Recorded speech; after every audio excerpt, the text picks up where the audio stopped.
teman-teman semuanya, nama saya Yuswadi Christian dari kelas 11 IP 1 absen 33. Pada kesempatan kali ini saya akan menjelaskan materi tentang akar-akar nasionalisme di Indonesia. Nah, lahirnya nasionalisme di Indonesia. Nasionalisme dalam Kamus Besar Bahasa Indonesia memiliki arti paham atau ajaran untuk mencintai bangsa dan negara kita sendiri.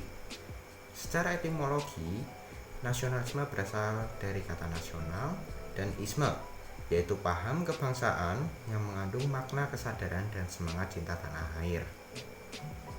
Lahirnya nasionalisme di Indonesia itu terjadi karena disebabkan oleh dua faktor.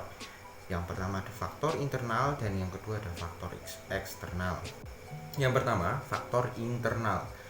Faktor internal atau faktor yang timbul dari dalam bangsa Indonesia itu sendiri. Yang pertama, ada perlakuan semena-mena dari bangsa penjajah. Perlakuan semena-mena dari bangsa penjajah ini menyebabkan masyarakat Indonesia tertindas dan sengsara, yang kemudian masyarakat Indonesia merasakan perasaan senasib atau seperjuangan yang pada akhirnya menimbulkan rasa nasionalisme.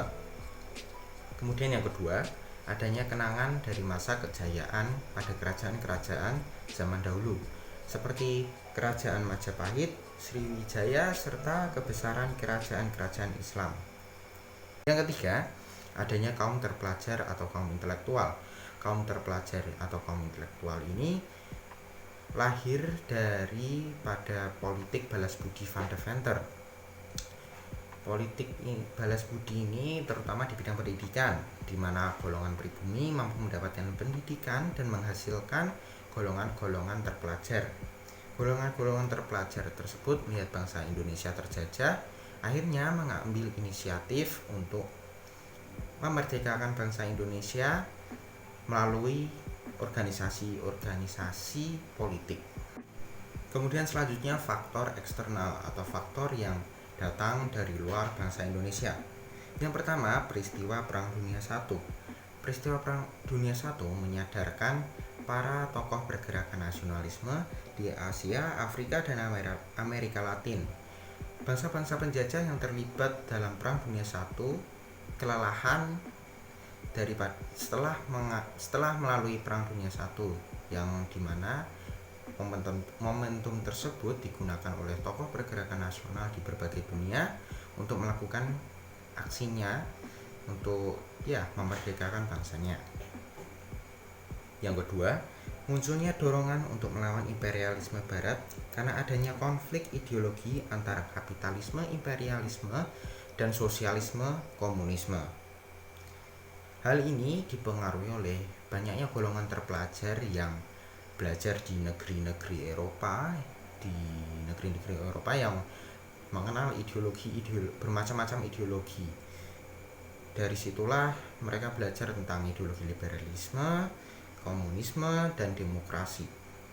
Yang ketiga, lahirnya nasionalisme di Asia dan Afrika memberi inspirasi kaum terpelajar di Indonesia bahwa imperialisme harus dilawan dengan organisasi modern. Yang terakhir, yang keempat, kemenangan Jepang atas Rusia pada Perang tahun 1904 hingga 1905. Kemenangan Jepang atas Rusia ini memberikan dorongan moral bagi bangsa-bangsa di Asia, khususnya bangsa Indonesia yang berada di bawah jajahan pemerintahan kolonial Belanda.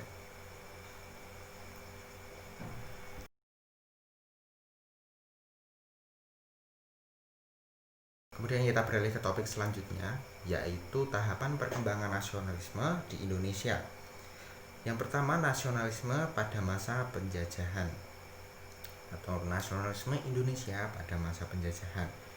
Rasa nasionalisme di Indonesia pada saat ini itu didorong oleh politik etis atau politik balas budi, terutama di bidang pendidikan. Karena di bidang pendidikan, politik etis menyatakan bahwa masyarakat pribumi mampu menempuh pendidikan yang layak sehingga menghasilkan golongan-golongan intelektual. Golongan-golongan intelektual ini melihat bangsanya sendiri terjajah dan tertindas, pada akhirnya mengambil inisiatif untuk memerdekakan bangsa Indonesia. dengan melakukan dan mendirikan organisasi-organisasi berupa politik. Pertama, kita masuk pada periode awal perkembangan. Periode awal perkembangan ini lebih fokus kepada sosial dan budaya. Organisasi yang ada dalam periode awal perkembangan ini antara lain Budi Utomo, Sarekat Dagang Indonesia, Sarekat Islam, dan Muhammadiyah. Kemudian yang kedua, periode nasionalisme politik. Dalam periode ini, gerakan nasionalisme di Indonesia mulai bergerak dalam bidang politik untuk mencapai kemerdekaan Indonesia. Organisasi yang muncul pada periode ini antara lain Indonesia Party dan Gerakan Pemuda. Yang ketiga, ada periode radikal. Dalam periode ini, gerakan nasionalisme di Indonesia ditujukan untuk mencapai kemerdekaan di Indonesia, baik itu secara kooperatif maupun non-kooperatif. Berikut adalah organisasi yang mengambil langkah non-kooperatif untuk mencapai tujuan kemerdekaan Indonesia, antara lain adalah Perhimpunan Indonesia, PKI, dan PNI.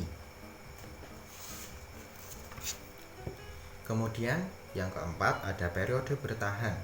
Periode ini gerakan nasionalisme di Indonesia lebih bersikap moderat dan penuh pertimbangan, dikarenakan oleh sikap reaktif pemerintah Belanda. Kebanyakan organisasi-organisasi di Indonesia lebih berorientasi untuk bertahan agar tidak dibubarkan oleh pemerintah Belanda. Organisasi pada masa ini antara lain adalah Parindra, GAPI, dan Gerindo. Kemudian nasionalisme pada masa Orde Lama. Era Orde Lama ini dimulai sejak setelah proklamasi kemerdekaan Indonesia hingga lengsernya pemerintahan Presiden Soekarno. Pada era ini Presiden Soekarno lebih menginginkan suatu karakter politik nasionalisme Indonesia yang anti-imperialisme, anti-kolonialisme sekaligus pro perdamaian. Tujuan nasionalisme ala Bung Karno adalah membangkitkan rasa percaya diri sebagai bangsa besar yang sanggup menyelesaikan masalahnya sendiri. Bung Karno ini menggelorakan sentimen nasionalisme dengan sesuatu yang mengangkat martabat bangsa dan mengisi karakter nasionalisme Indonesia. Kemudian, nasionalisme Indonesia pada masa Orde Baru. Orde Baru adalah sebutan bagi masa pemerintahan Bapak Presiden Soeharto. Orde Baru berlangsung dari tahun 1966 hingga 1998. Bentuk perkembangan nasionalisme pada masa Orde Baru yaitu salah satunya adalah adanya pendidikan sejarah perjuangan bangsa dalam kurikulum sekolah. PSBB mulai dilaksanakan pada tahun ajaran 1984 atau 1985, mulai dari tingkat TK, SD, SMP, hingga SMA. Kemudian pada kurikulum 1994 tidak memasukkan lagi PSBB. Aspek sejarah diajarkan dalam mata pelajaran sejarah, sedangkan aspek moral atau nilai kebangsaan diajarkan pada pelajaran PKN atau pelajaran kewarganegaraan. Alasan untuk menghentikannya adalah alasan teknis, karena pengajaran PSBB menekankan kepentingan afektif dan itu tidak tercapai dalam praktiknya di lapangan. Kemudian yang keempat, nasionalisme Indonesia pada masa reformasi. Masa reformasi ini dimulai pada era tahun 1998 hingga saat ini. Nah, dalam masa reformasi ini atau pada saat masa reformasi ini, perkembangan nasionalisme mengalami cukup banyak tantangan, baik itu dari faktor eksternal maupun faktor internal. Tantangan yang merupakan dari faktor eksternal adalah globalisasi. Globalisasi tidak hanya membawa dampak negatif, namun juga ada positifnya, seperti perkembangan teknologi yang sangat cepat dan juga penerimaan informasi yang juga sangat cepat. Namun dampak negatifnya ialah menghambat pergerakan nasionalisme di Indonesia. Secara perlahan globalisasi memasuki dalam kehidupan masyarakat Indonesia, dan masyarakat Indonesia pada saat reformasi ini kebanyakan kehilangan kesadaran tentang nasionalisme di Indonesia. Kemudian tantangan lainnya yang ada dalam pasca reformasi, yaitu faktor internal. Faktor internal ini yang berpengaruh adalah rasa kedaerahan atau primordialisme. Rasa kedaerahan yang kuat mampu menghambat perkembangan nasionalisme di Indonesia. Karena adanya rasa kedaerahan membuat kebanyakan masyarakat Indonesia fanatik terhadap daerahnya sendiri atau menganggap daerahnya sendiri lebih unggul daripada daerah lainnya. Terima kasih untuk teman-teman yang sudah menonton. Kiranya apa yang saya sampaikan tadi bisa berguna dan bermanfaat bagi teman-teman semuanya. Terima kasih dan sampai jumpa.